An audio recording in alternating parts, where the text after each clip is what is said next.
Peanut butter and jelly sandwiches are one of the first things that kids learn to make. We're going to make an incredible PB&J right now. So get ready and let's go.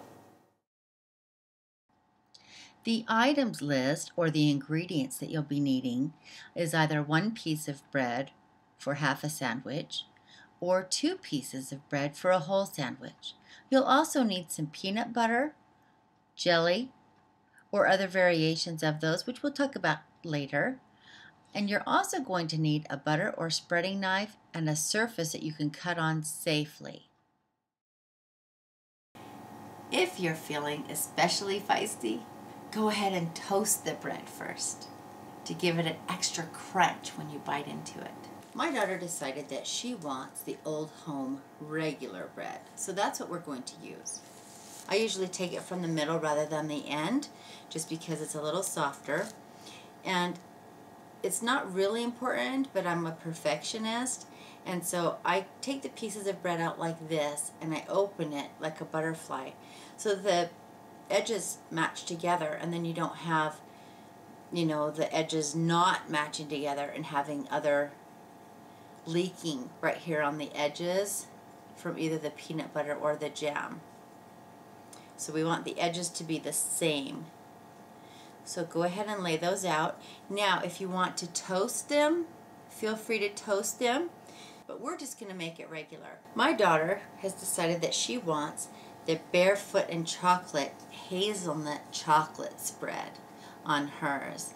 Now let me tell you how awesome this is, because this particular peanut butter, well, it's actually not peanut butter, this particular spread mixed with strawberry jam will be very much like chocolate covered strawberries, right?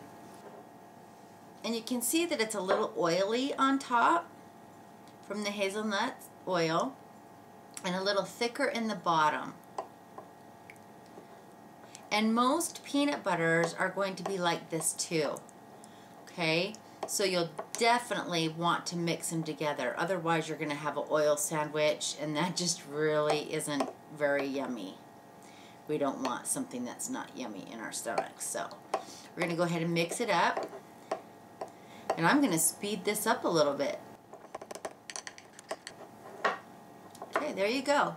So look at this consistency, and you can see that it's not nearly oily like it was. In fact, now it resembles more of a frosting almost, a little thinner than frosting. But you get the point, okay? So what we're going to do is we're going to start in the middle of the bread. We can work it outwards. A lot of times you'll have sandwiches with ingredients oozing out over the edges of the bread. And doing it this way actually prevents or helps prevent that from happening, like this.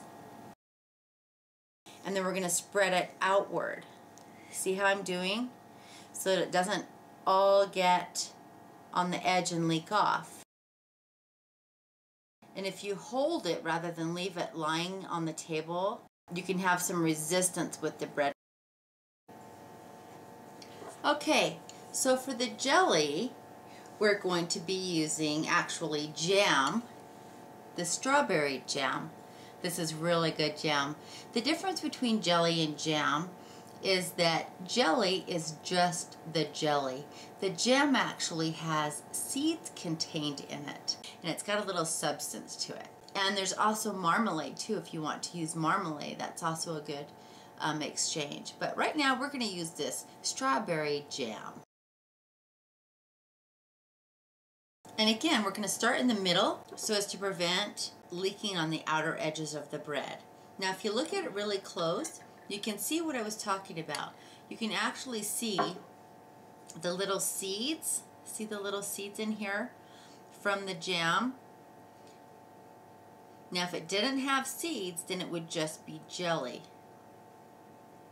Now marmalade is a little different. Usually like orange marmalade would have little tiny bits of orange in it. So it's not just seeds. In fact, it doesn't have orange seeds at all. Okay, now see that? None of it's leaking over the edges of the bread. All of it is staying within the bread area. So you don't have a mess on your table. And then, just the opposite way, of the way that we did it initially. The breads belong like this, like a butterfly, and then we can just fold them together. Now, with jelly on this side and peanut butter or the chocolate spread that I have over here, the chocolate or peanut butter is going to be thicker and adhere to the bread better. See? So when you have a choice of which side goes over which bread, this one's usually better to do on the top because this one might run and drip and get on your table. So see, it's not leaking at all. It's just the way it should be. Grown-ups usually are more likely to eat it whole, like it is here. Just whole. Usually, older kids, and some adults actually, enjoy eating it cut in half.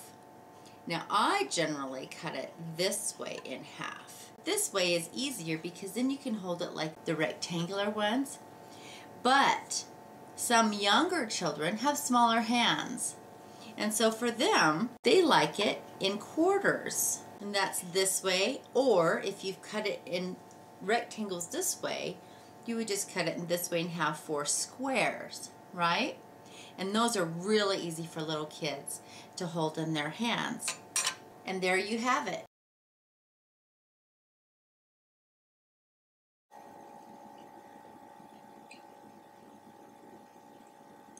This is really good.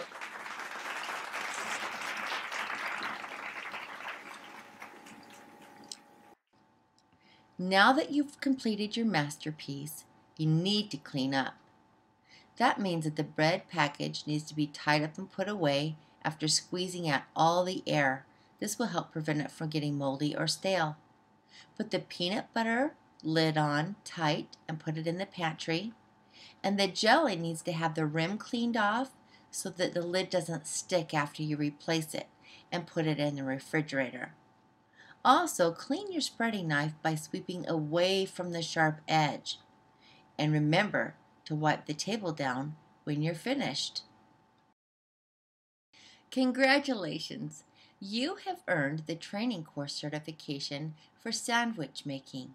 Now you know what's required to make a sandwich, the steps to create your sandwich, and the final steps to cleaning up when you're finished. Congratulations!